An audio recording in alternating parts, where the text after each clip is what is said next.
범사에 감사하라는 제목으로 말씀이 오늘은 나누겠습니다. 하나님은 범사 모든 일에 감사하라고 말씀을 하고 있습니다. 우리가 감사를 드려야 될 일은 어떤 일입니까?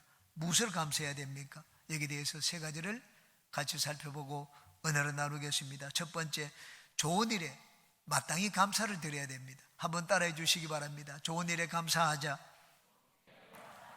좋은 일에 마땅히 감사를 드려야 되는 것은 그것이 내가 한 일이 아니라 하나님의 은혜이기 때문입니다. 사람이 가장 흔히 짓는 죄가 교만죄입니다. 내가 무슨 대단한 일을 했으면 자기가 대단한 능력이 있고 재능이 있어서 그 일을 한 줄로 생각을 합니다. 하나님이 우리에게 주시지 않았으면 우리가 이룰 것이 아무것도 없습니다. 우리가 복을 받는 것도 마찬가지입니다. 내가 열심히 예수님을 믿어서 복을 받는 것이 아닙니다.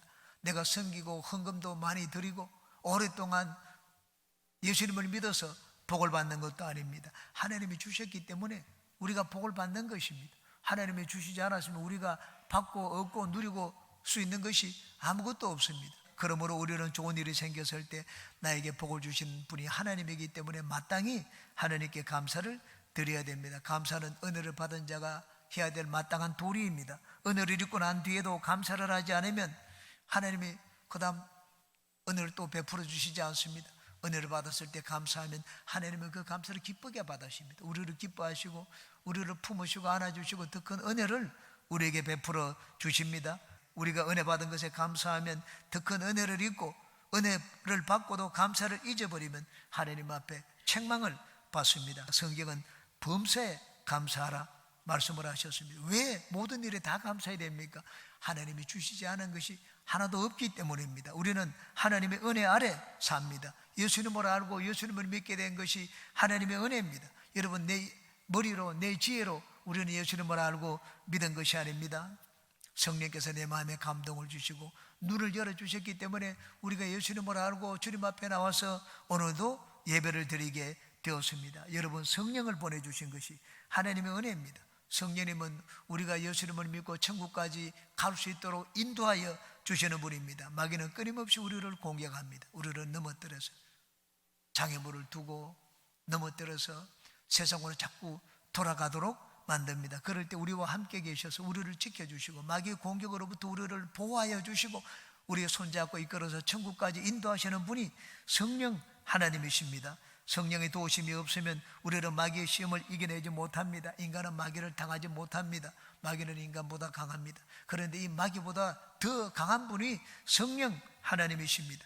예수님도 광야에서 시험을 받을 때 혼자 받지 않았습니다. 성령과 함께 시험을 받으러 가셨습니다. 성령과 함께 시험을 받아서 마귀의 시험을 이겨낼 수가 있었습니다. 그러므로 우리는 성령님을 보내주셔서 예수님을 알게 해주시고 영적으로 올바른 신앙생활을 할 수 있도록 나를 잘 인도해 주시는 우리 하나님, 그리고 또 우리 성령님께 감사를 드려야 됩니다. 여러분, 우리가 하나님을 믿고 섬기더라도 성령의 은혜 아래 하나님을 믿고 섬기는 것, 이것이 은혜입니다.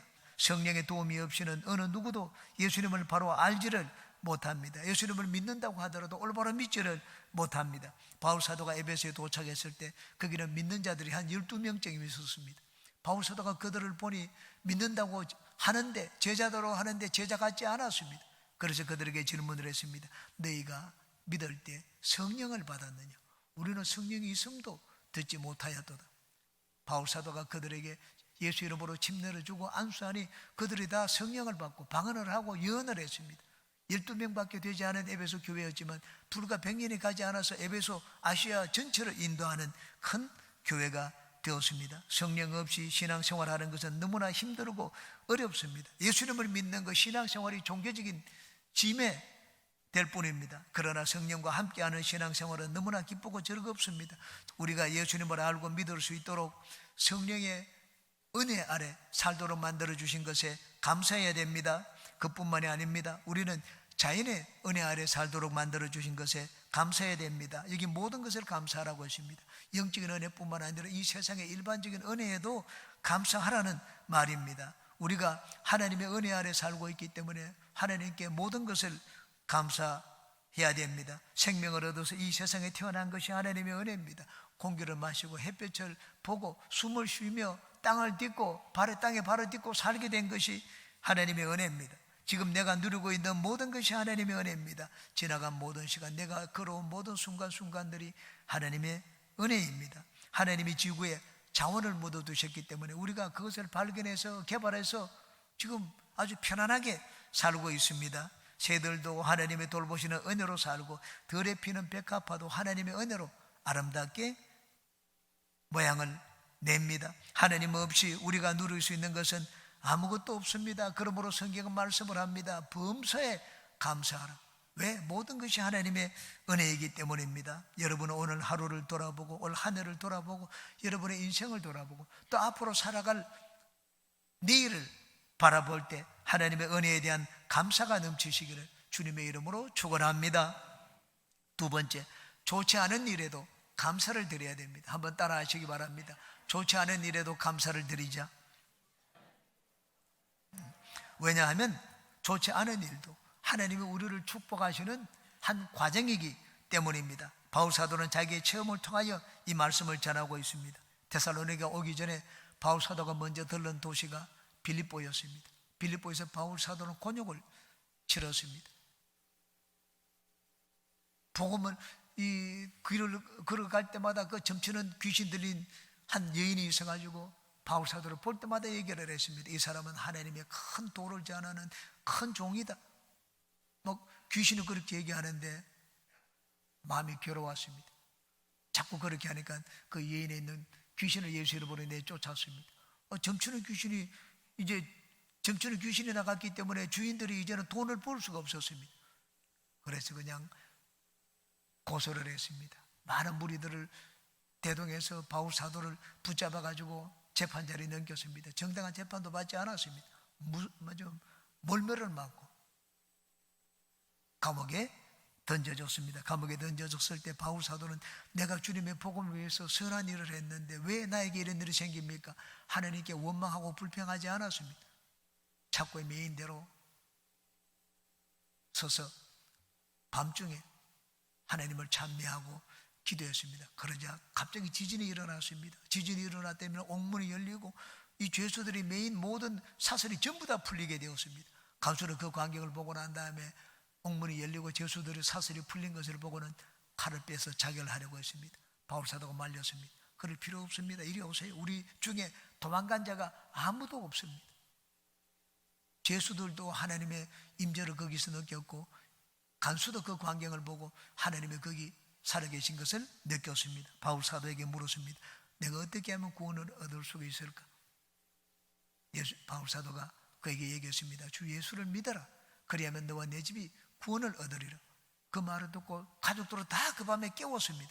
깨워가지고 침례를 받고 그 시간에 예수님을 믿었습니다. 바울 사도는 그렇게 해서 빌립보를 떠났습니다. 빌립보에 교회가 세워지게 되었습니다. 바울 사도가 힘과 노력으로 세워진 것이 아니었습니다. 전혀 생각지도 않았는데 바울 사도는 무슨 고난을 당하고 감옥에 들어갔는데 하나님은 그 일을 인하여 간수가 예수님을 믿고 빌립보 전체가 떠들썩하게 만들었습니다. 나중에 바울 사도가 유럽에 복음을 전할 때 뒤에서 그냥 물질적으로 후원해주고 기도로 영적으로 후원해준 교회가 바로 그 빌립보 교회였습니다. 거기서 떠나가지고 데살로니가로 갔습니다. 데살로니가 역시 박해가 빌립보보다 더 심했습니다. 거기서는 복음을 전할 수가 없어서 3주 뒤에 데살로니가를 떠나지 않으면 안 되게 되었습니다. 데살로니가 3주 동안 있으면서 바울 사도의 복음을 받아들인 성도들이 예수님을 잘 믿었습니다. 환난을 잘 견뎠습니다. 환난을 견디는 그들에게 바울 사도가 편지를 했습니다. 범사에 감사하라고 했습니다. 이것은 그리스도 예수 안에서 너희를 향하신 하나님의 뜻이라고 했습니다. 내가 그것을 체험해 보았다고 했습니다. 어려운 일을 당하고 억울한 일을 당했다고 해서 원망 불평하지 말고 모든 것을 감사하라고 했습니다. 왜냐하면 하나님은 모든 것을 합력하여 선을 이루시는 분이기 때문입니다. 여러분, 하나님의 허락지 않으면 참새 한 마리도 땅에 떨어지지 않는다고 했습니다. 좋은 일도 하나님의 주권적인 다스림에 의하여 일어나고 좋지 않은 일도 하나님의 주권적인 다스림에 의해서 일어납니다. 그러므로 모든 것을 감사하라고 했습니다. 감사가 무엇입니까? 감사는 하나님의 주권적인 다스림을 인정하는 표시입니다. 하나님이 계시기 때문에 우리가 감사하지, 하나님 없다면 이런 일을 어떻게 감사할 수가 있겠습니까? 모든 것은 하나님의 허락하에 일어납니다. 요셉의 경우를 보십시오. 요셉이 형들에게 미움을 받아서 종으로 팔려가고 보디발 장군의 집에서 충성스럽게 일했는데도 억울한 누명을 쓰고 감옥에 갔습니다. 누구의 잘못이었습니까? 욥에게 일어난 모든 일은 사람의 계획으로 말미암아 생긴 일이 아니었습니다. 그것은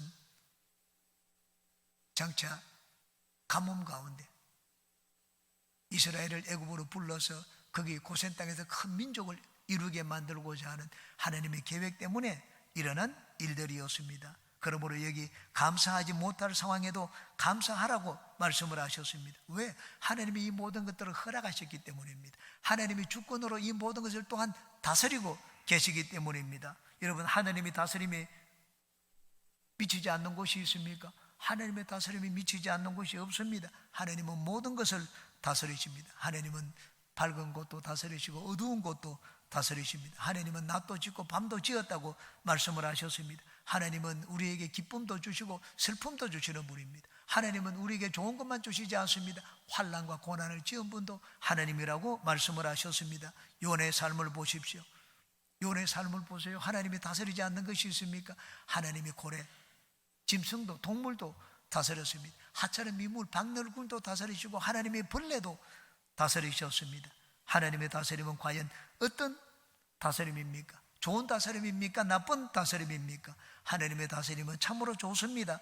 그러므로 좋으신 하나님이 우리 삶을 다스리기 때문에 하나님을 믿고, 좋으신 하나님을 믿고 감사하라고 말씀을 하고 있는 것입니다. 하나님은 저와 여러분을 향하여 좋은 계획을 갖고 계십니다. 그 좋은 계획을 갖고 저와 여러분을 주님 앞으로 불러 구원하셨습니다. 우리를 종처럼 부려먹기 위해서, 우리에게 있는 것을 빼앗기 위해서 하나님이 우리를 부르신 것이 아닙니다. 우리를 자녀 삼아서 하나님 안에 있는 모든 좋은 것들을 우리에게 나누어 주시기 위하여 우리를 불러 하나님의 자녀로 삼았습니다. 그러므로 좋으신 하나님을 믿고 그 좋으신 하나님이 모든 것을 좋으신 하나님의 뜻대로 절대 주권을 가지고 이루시는 분이라는 것을 믿고 좋지 않은 일에도, 감사하지 못할 일에도 감사하는 우리 모두가 되시기를 주님의 이름으로 축원합니다. 세 번째, 예수 그리스도 안에 있는 것을 감사해야 됩니다. 한번 따라해 주시기 바랍니다. 예수 그리스도 안에 있는 것을 감사하자. 18절 뒷부분을 보시기 바랍니다. 이는 그리스도 예수 안에서 너희들을 향하신 하나님의 뜻이니라고 있습니다. 다른 말로 하면 예수 그리스도 안에 속해 있기 때문에 감사하라는 말입니다. 너희들이 예수 그리스도 안에 속해 있지 않느냐, 그러므로 아무것도 염려하지 말고 감사해도 된다는 말입니다. 왜냐하면 예수님은 나를 위하여 모든 것을 다 해주셨기 때문입니다. 이 세상에서 나를 가장 위해 주시는 분이 누굽니까? 우리 부모입니까? 부모보다 나를 더 위하는 분이 있습니다. 예수님입니다. 우리를 살리기 위해서 예수님은 하늘 보좌를 버리시고 이 땅에 내려오셨습니다. 이 땅에 계실 때 병든 자를 고쳐주시고 죽은 자를 살려주시고 눈물을 흘리는 자의 눈물을 닦아주시고 절망 가운데 있는 자에게 소망을 주셨습니다. 아무도 받아주지 않는 자, 이 세상에 살만한 가치가 없는 자들, 손가락질을 당하는 그런 자들도 예수님은 받아주셨습니다. 3년 동안 그렇게 우리를 섬기시다가 마침내 우리가 죽을 자리에 우리를 대신하여 십자가에 못 박혀 돌아가셨습니다. 그리스도 안에 있는 의와 생명과 거룩과 부유함을 우리에게, 그리고 오는 모든 세대에 나누어 주기 위해서입니다. 우리를 위하여 죽으신 예수님은 이제 부활하셔서 영원히 살아계십니다. 여러분, 이 땅에 계실 때 목숨이 하나일 때도 우리를 위하여 그걸 바치셨는데 영원히 살아계시면 더 우리를 위하지 않겠습니까? 그러므로 그리스도 안에 있는 자는 결코 망하지 않습니다. 그리스도 안에 있는 자는 여러분 하늘나라에 있을 곳이 예비되어 있습니다. 그리스도 안에 있는 자를 누가 그 손에서 빼앗겼습니까? 요한복음 10장입니다. 내가 그들에게 영생을 주노니 영원히 멸망하지 아니할 것이요 또 그들을 내 손에서 빼앗을 자가 없느니라. 예수님 안에 있는 자는 영원한 안전이 보장되어 있습니다. 영원한 생명이 보장되어 있습니다. 영원한 축복이 보장되어 있습니다. 하나님이 우리를 위해서 아들을 내어주셨습니다. 그 아들을 아끼지 아니하고 우리를 위해서 내어주셨는데 그 아들과 함께 다른 무엇을 선물로 주시지 않겠느냐? 성경은 그렇게 말씀을 하고 있습니다. 그러므로 바울 사도는 우리에게 말씀을 하기를 너희들은 범사에 모든 것을 감사하라고 했습니다. 좋은 것도 감사하고 좋지 않은 것도 감사하라고 했습니다. 왜 감사하라고 했습니까? 너희들이 그리스도 예수 안에 있기 때문이라고 했습니다. 여러분, 우리는 예수 안에 있다는 것, 예수 안에서 산다는 것이 얼마나 큰 복인지를 늘 깨닫고 감사하며 살아야 됩니다. 예수님은 부활 성천하실 때 우리에게 어마어마한 유산을 남겨주셨습니다. 그 유산이 예수 이름의 권세입니다. 마가복음 16장입니다. 믿는 자들에게 이르는 표적이 따르리니 곧 그들이 내 이름으로 귀신을 쫓아내고 새방언을 말하며 뱀을 집으며 무슨 독을 마실지라도 해를 받지 않고 병든 자에게 손을 얹은즉 나으리라 말씀을 하셨습니다. 그러므로 이제 우리는 예수님의 이름으로 귀신을 쫓아내고 새방언을 말하고 병을 고치는 그런 권능을 얻게 되었습니다. 예수 이름으로 그런 권능을 얻게 되었습니다. 베드로는 오순절날 성령을 받고 난 다음에 기도하러 성전에 올라갔습니다. 성전 미문가에 나면서 앉은 병이 된 자가 구걸을 하고 있는 걸 봤습니다. 그를 보더니만 베드로의 마음속에 믿음이 생겼습니다. 야, 나를 보라고 했습니다. 그 그린이 베드로를 쳐다봤습니다. 뭔가 동전을 던져줄 줄 알고 봤습니다. 금과 은은 내게 없지만 내게 있는 것으로 나한테 주노라. 곧 나사렛 예수 이름으로 일어나 걸으라. 손을 잡고 일으켰습니다. 그 즉시로 한 번도 걸어보지 않은 안전병이가 일어나서 걷고 서서 뛰며 하나님을 찬양했습니다. 바울사도 역시 마찬가지였습니다. 바울사도는 루스드라에서 그 나면서 걸어보지 못한 자가 바울사도가 저라는 말씀을 듣고 있는데 그에게 믿음이 있는 걸 봤습니다. 그 자리에서 명령을 했습니다. 나사렛 예수 이름으로 일어나 걸으라. 그 자리에서 그 안전병이가 일어나 걷게 되었습니다. 여러분, 우리들은 어떻습니까? 바울사도나 베드로에게만 그런 권세가 있습니까? 예수님이 말씀을 하셨습니다. 믿는 자들에게는 이런 표적이 따르리 곧 내 이름으로 귀신을 쫓아낸다 그 말씀을 했습니다. 예수님은 우리에게 남기신 유산 중에 가장 큰 유산이 바로 귀신을 예수 이름의 권세입니다. 예수 이름을 사용하면 모든 것을 아버지께서 다 주시겠다고 말씀을 했습니다. 지난주에 집사님 한 분에게서 메시지를 받았습니다. 이 집사님의 따님이 평소에 이 가위 눌리는 꿈을 잘 꾼다고 했습니다. 한 번은 저에게 와서 상담을 왔길래 제가 그 따님에게 조언을 해드렸습니다. 그런 꿈을 꿀 때는 무조건 일어나서 귀신을 쫓아라고 했습니다. 귀신은 종이 호랑이와 같기 때문에 무서워 보이지만 쫓으면 아무 힘도 못 쓴다고 했습니다. 마치 연기처럼 퍽 꺼져서 사라진다고 했습니다. 그러면 저희 간정도 얘기하고 책도 주고 꼭 읽어보고 귀신을 쫓아라고 했습니다. 저는 며칠 전에 그 어머님이 편지를 받았습니다. 따님이 이 일을 어머니가 보내온 메시지입니다. 제가 일부분을 읽어드리겠습니다. 딸아이 간증입니다. 요즘 가위 잘 눌리지 않았는데 4일 전 꿈에 귀신이 나타나서 비몽사몽간에 일어나서 눈 감고 예수님의 이름으로 귀신아 물러가라 소리쳤는데 옆에서 웬 남자 소리가 났습니다. 들어보니 같이 귀신아 물러가라고 소리쳐 주셨네요. 그러자 귀신은 금방 물러가고 잠을 잘 자게 되었습니다. 전에는 하나님이 잘 안 믿어졌는데 이제는 귀신도 있고 하나님도 계시다는 것을 10%좀 믿어지네요. 그렇게 얘기를 했습니다. 여러분, 늘 교회 다니는 자매가 아닙니다. 우리 여기 내려오면 서울에 있다가 오면은 부모님과 함께 우리 교회로 옵니다. 나온 지도 얼마 되지를 않습니다. 몇 번 나오지를 않았습니다. 그런데 성경에 그렇게 되어 있으니까 하라는 대로 따라했습니다. 따라했더니만은 웬 남자 소리가 누구겠습니까? 예수님이죠. 귀신을 내쫓는데 귀신을 같이 내쫓는 그런 체험을 하게 되었습니다. 지난주에는 장례가 있었습니다. 장례식장에는 귀신들이 많습니다. 그래서 병자들은 장례식장에 가지 말라는 말들을 사람들이 합니다. 장례식에 가고 오게 되면 종종 귀신이 붙어오는 경우가 많습니다. 여러분, 먼지가 많은 곳에 가면 먼지가 묻지 않습니까? 그럼 먼지를 털어내야 됩니다. 먼지를 털어내야지 몸이 깨끗해지죠. 저는 이 장례식장에 갔다 올 때 또 마음이 깨름쳐가면 항상 귀신을 내어 쫓습니다. 집에 그냥 들어가지를 않습니다. 지난번에는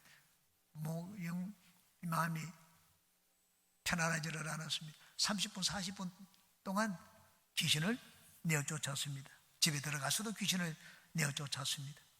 그런데 그 다음날 김기영 목사님이 딸아이가 아파가지고 경기를 해서, 여러분 경기를 하지 않는데 경기를 해서 너무 놀라가지고 응급실에 데리고 들어갔다 는 얘기를 했습니다. 그래서 그 다음날 어제 제가 조영기 목사님의 얘기를 들려주었습니다. 조영기 목사님이 저희들에게 이런 말씀을 했습니다. 자기는 처음 10년 동안은 늘 부부싸움을 했다고 말씀을 하셨습니다. 당신이 뭔지 몰랐기 때문에, 영적인 비밀을 몰랐기 때문에, 늘 상담을 하게 되면은 상담 하는 그 가정은 문제가 있는 가정입니다. 문제가 있는데 그 문제의 배후에는 반드시 귀신이 있습니다. 귀신이 문제를 주는데 그것을 알지 못하고 상담을 하고 난 다음에 집에 들어가면 늘 부부싸움을 하더라고 했습니다. 그런데 10년 뒤에 이걸 깨달았다고 했습니다. 10년 뒤에 상담을 하고 나면 거기 뒤에 이 도둑질하고 죽이고 멸망시키는 귀신이 그냥 나쁜 일을 하는데 그게 나한테 전이되어 옮겨온다는 걸 비로소 깨달았습니다. 그래서 상담하고 문제 있는 가정을 상담할 때는 꼭 귀신을 쫓아내고 집에 들어간다고 했습니다. 그런데 신기하게도 10년 지나고 난 다음부터는 부부싸움하는 일이 없어졌다는 말씀을 저희들에게 들려주셨습니다. 그 얘기를 제가 김기영 목사님에게 들려주었습니다. 반드시 목사님이 거기 귀신이 붙어와서 가정의 가족들에게 또 옮겨 붙기 때문에 꼭 루아를 위해서 귀신을 쫓아내라고 했습니다. 그 집에 가서 귀신을 쫓아내었습니다. 그런데 신기한 점을 발견했다고 했습니다. 루아가 얼마나 예수님을 잘 믿습니까? 발랄하고 생기 있고. 그런데 귀신을 쫓아내고 아멘하라고 할 때는 입 딱 다물고 아멘을 하지 않더라고요. 귀신을 좀 더 쫓아내고 아멘하라고 또 아멘을 하지 않습니다. 한참 동안 귀신을 쫓아내고 아멘하라고 하니까 그제서야 아멘을 하고 보통 때처럼 잘 따라하더라 말하라는 것을 들었습니다. 여러분, 어린아이에게 무슨 귀신이 역사하겠는가? 귀신은 모든 곳에 역사합니다. 그런데 귀신은 쫓아내면 예수 이름의 권세를 사용하면 귀신은 두려워 떱니다. 귀신은 두려워 떨고 나갑니다. 우리가 믿음을 가지고 기도하면 귀신이 나갑니다.